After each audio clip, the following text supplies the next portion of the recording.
let's dive into Thanksgiving, boys. I'm ready for some turkey. Before we get into today's video, guys, I just want to give a special shout out to today's sponsors, starting with Gold Fine and Bowles, lawyers for the injured. Personal injury, workers' compensation, those are their two things, but any sort of legal advice, they're the people to call. Give them a phone call, 309-673-5144. Tell them we sent you, okay? And I'd also like to shout out SeatGeek for sponsoring today's video as well. Use promo code PLAYBOOKSPORTS on their website to get $20 off your first purchase of $30 or more. Let's get back to the video. We got our first game of the week. We've got 3 on Thursday. First one, Green Bay is traveling to those Detroit Lions. Detroit minus 7.5. Addison, very familiar with these NFC North teams. What do you got in this game? What are you thinking? Well, Chargers collapse has Green Bay coming off of a win. Detroit, like we just said, an ugly game, but they sneak one out against Chicago. I'm looking at this, and I think the Lions are licking their chops, looking like Green Bay's a turkey out there. I think Detroit's going to cover that 7.5, so I'm riding with Detroit. I think with an ugly performance from Goff, he's going to have a big bounce back week. At the end of the day, ugly performance from Goff still came up clutch in the biggest moments. Offense looked good at the end of the game.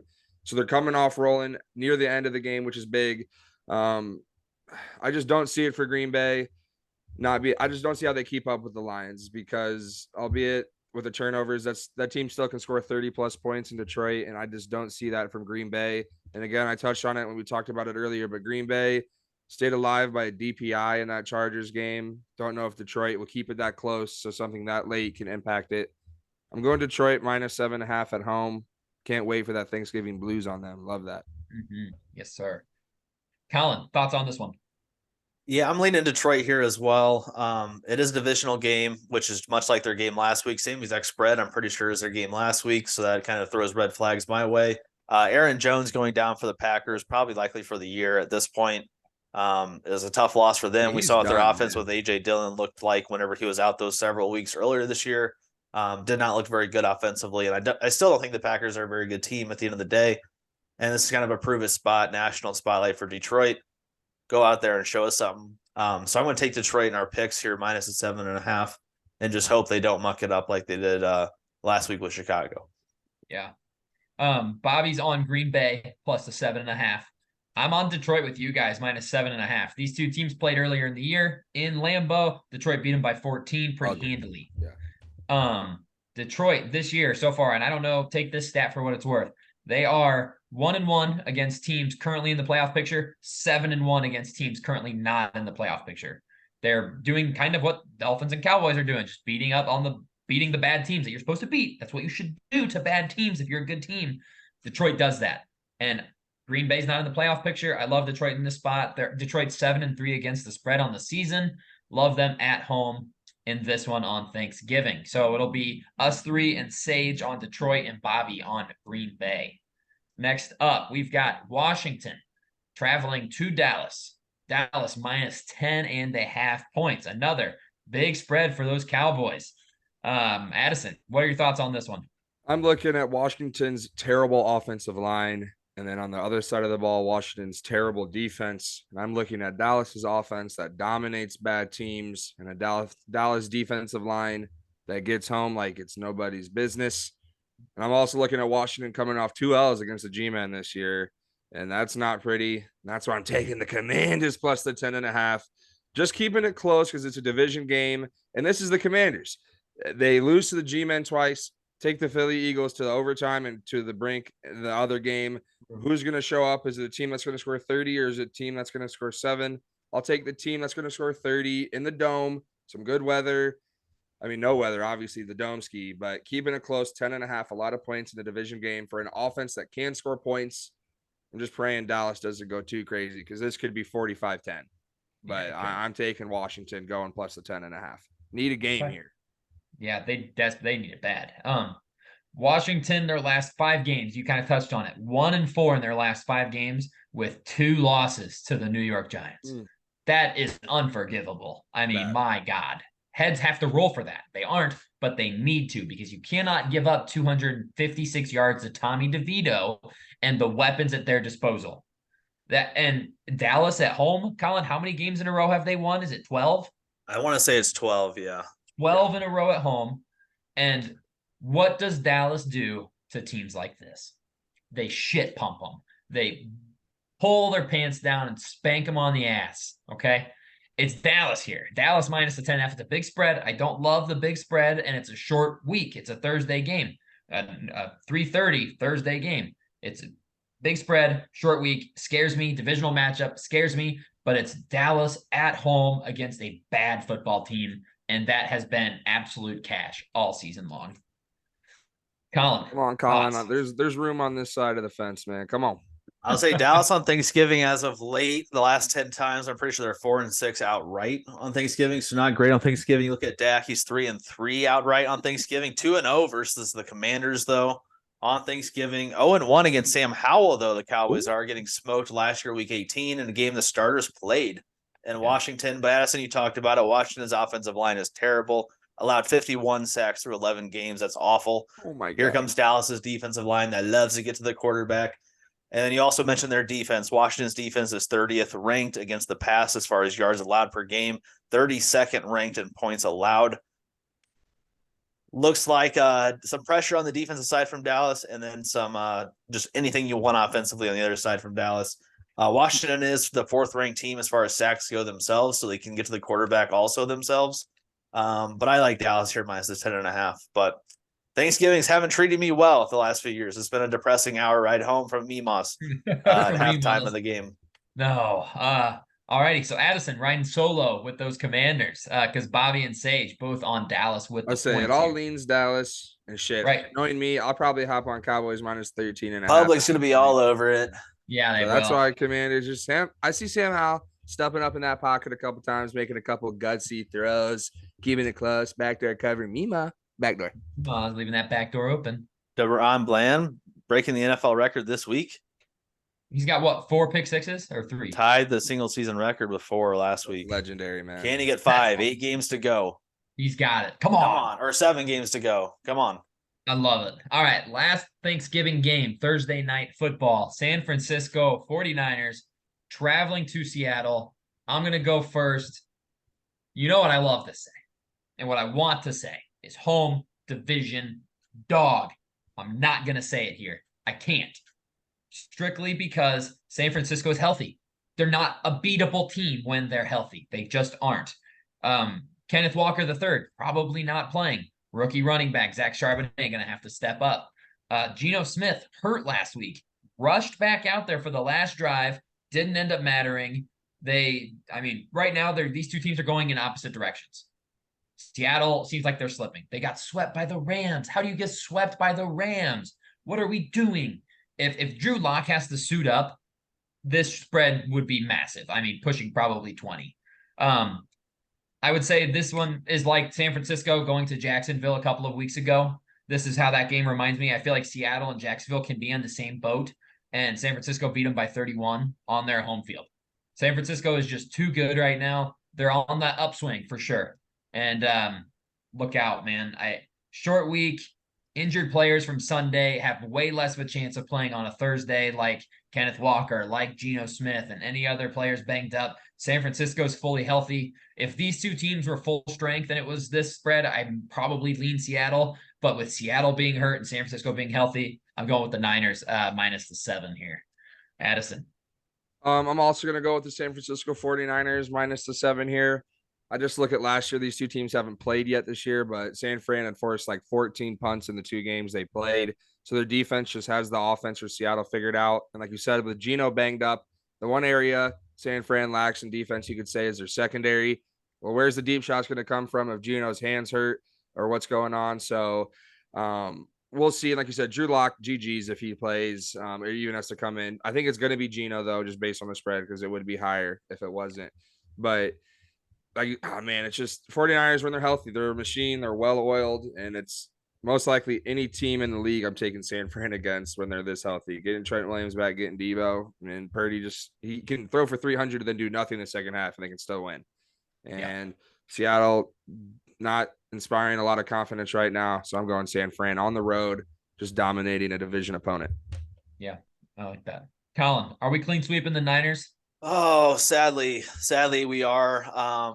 You talk about the injuries on Seattle's offense with Kenneth Walker. That's a huge loss. Now you have to have a rookie running back step up, and then DJ Dallas is a backup kind of utility guy's been around there, but he's not going to make or break the game for Seattle, in my opinion. I did like what I saw from Geno coming back into the game in the fourth against the Rams. He put him in a spot to win, and Yeah. Seattle just missed the kick. Really had no chance from the start. That thing was just drifting right immediately. Right away. And tough loss for I them, had but money on it. I needed that kick bad. yeah, I mean they were up what, like 16-7 or 20-7 or something like that, and then end up losing by 1 or 2, and it's just like it's a game you can't lose, especially with your next 4 being 2 against San Fran, and then you go to Dallas, and then 2 Philly, or you host Philly, I believe. Yeah, and it's like those are 4 tough games. Your next 4, San Fran last year we saw it. I think it was a Thursday night standalone game, and Nate, you predicted it, the George Kittle game. Before that game, that was your prediction last year. I was hoping you were going to call it out again this year. I saw Kittle did have a presser after the game Sunday, and he was like, "Oh, I love going to Seattle, just like the passion of the fans, and you know how loud and rowdy that place is. Like, oh, I love playing in that environment." So might be Kittle game part 2. But yeah, if it's Drew Lock or even a banged up Geno, because it looked like it was his throwing arm somewhere on the arm. I don't know exactly what it was. Yep, I think so. I don't like their odds, truthfully. And you mentioned San Fran fully healthy is tough. Yeah. About as tough as it gets. So yeah, tough. I'll roll with the 7 and hope that the home division dog doesn't bite us in the ass. Agreed, which we all know it will. Yeah. It will. All right, let's get into our last game for this evening. The first ever Black Friday game. Miami Dolphins traveling to take on the New York Jets, who are switching up at QB. They said, we've seen enough from Zach Wilson. Let's bring in the boy, Tim Boyle, Rodgers' best friend. Just real fast before you guys go, Tim Boyle's career stats: 3 touchdowns, 9 interceptions in the NFL. College, 1 touchdown, 13 interceptions. Do with that information what you will. Addison, what you got here? Well, there's a saying around here in these streets, and it's me picking against the Dolphins spread. Jets, Jets, baby. You know what? Give me the Jets plus the 9.5. A lot of points, and it's because, Nate, you brought it up. The offense for Miami, what's good? They're going up against a switcher quarterback. Like it's a new fresh scent in that car, baby. That offense going to be humming. Tim Boyle is going to be out there throwing 3 teddies, no picks. Watch out, Garrett Wilson having a day. Tua going to throw an early pick. It wasn't early in that Raiders game, but he did throw a pick. So give me another Tua interception. Keep it close. Dolphins win. Probably not even sweating that hard. But Jets somehow cover this 9.5 for me. Okay. All right. Colin, thoughts? Yeah, that was an interesting listen. Are the Jets going to show up in old Tim Boyle shirts for this Tim Boyle game? shirts like they did for Mike White? I think this is about as ugly as a game as it gets. I actually really like the under 41 in this game just because I don't know how the Jets offense scores at all. And I think the Jets still have a good enough defense, and it's an interdivisional game. Yep. I'm going with the Dolphins on the spread, the 9.5 here. I think that's pretty easy. Also, I'm going to keep the 5 locks that I've been doing every week. And the only one I'm giving out for these 4 games will be in this game as well. Jets team totals 14.5 at minus 110 odds. And we're going to take the under 14.5. Because how is this Jets offense scoring 15 plus points with Tim Boyle? Yeah. That's the question. That's the $1 million is Breece Hall busting a couple of long ones, or is the Jets defense or special teams going to house one? So I mean, that's got to be their hope. I don't see how their offense gets 150 yards. I really don't. And it's like I said earlier in the video too, they're going to be on their 15th different set of 5 offensive linemen. I mean, good luck surviving that as a quarterback. Good luck trying to get a running game going. So real quick, short week for Tim Boyle, having to get ready for a Miami Dolphins defense that is flying around right now. I mean, last 3 games, they've allowed 17, 14, 13 points. They have quickly jumped up into the top half of the league in expected points added defensively. Jets offensive line is horrible. Dolphins defensive line is going. All that being said, the Jets defense is still nasty. Like, they're still nasty. It was fun to watch Sauce Gardner get cooked by Khalil Shakur in the game against the Bills. That made me happy. But big spread, short week. The Dolphins offense hasn't shown me a ton to get excited about recently. And I'm going to take the home division dog Jets to cover the 9.5. This feels like a game that ends 20-10, right? And the Dolphins would cover in that scenario, but like 17-10. I don't know how the Jets are going to score other than just trying to run the ball. It's going to be a Breece Hall game. It has to be. If Tim Boyle throws the ball more than 20 times, they lose by a lot because that means that they're trying to throw their way back into the game, and that will end tragically for them. If Breece Hall doesn't get 25 carries, if Dalvin Cook doesn't get 5 to 10 carries, this game will be wrapped by halftime. But I think they're just going to run the ball, kill as much clock as they can. I love the overall under in this game because it's like you said, Colin, I don't know how the Jets score 15 points. I don't see 15 points anywhere. Breece Hall is going to get hit in the backfield every time he touches the ball. Christian Wilkins and Zach Sealer and Bradley Chubb and Jalen Phillips are all going to be past their linemen by the time Breece Hall gets the ball handed off to him. There's just no way. I mean, once it was announced Boyle was the starter, the line went from 7 to 9.5 like that. The line is going to continue to move as the week goes on. And it's a divisional game. The Jets always play tough. Their defense is good. I could see this one being close, and I'm going to hedge myself a little bit and just say, screw it. Give me the Jets plus the 9.5 points. And hopefully I'm wrong. We blow them out. That'd be awesome. I'd love to absolutely shit pump them. That would be outstanding because if they lose, I mean, they probably just shut down Rodgers for the season. Yeah. Because at this point, you're coming back to get killed behind this offensive line, and we have nothing to win here. Don't overdo it. Be ready for next season. But it's a tough spread to cover. So I'm going to take the Jets here and feel kind of just disgusting about it. But yeah, give me the Jets with you, Addison. Bobby and Sage are on the Dolphins. And that is the early slate of games for this upcoming weekend. Hope everybody watching has an awesome Thanksgiving. Get some great deals on Black Friday. And I hope we all win all of our bets. I can't wait to get the full show recorded. Addison, do you have any outrageous takes for these games that you wanted to give out or not yet? Not yet. I'll keep those for the Sunday games. Perfect. Okay. Sounds good. And then Colin, the rest of your locks we'll get for the Sunday games as well. But lock in that Jets team total under 14.5 I'm points. all over that. Yeah, because Colin has been absolutely dominating the locks this season. Unlimited diarrhea. Unlimited. Why did he say that once about his dog? I'm not cutting that. He has unlimited diarrhea. It's like, don't say it for everything, Russ. Oh my God. Dude's a freak. He is a freak. All righty. That's all I've got for you guys. Thanks for stopping by. We will see you all in the next one.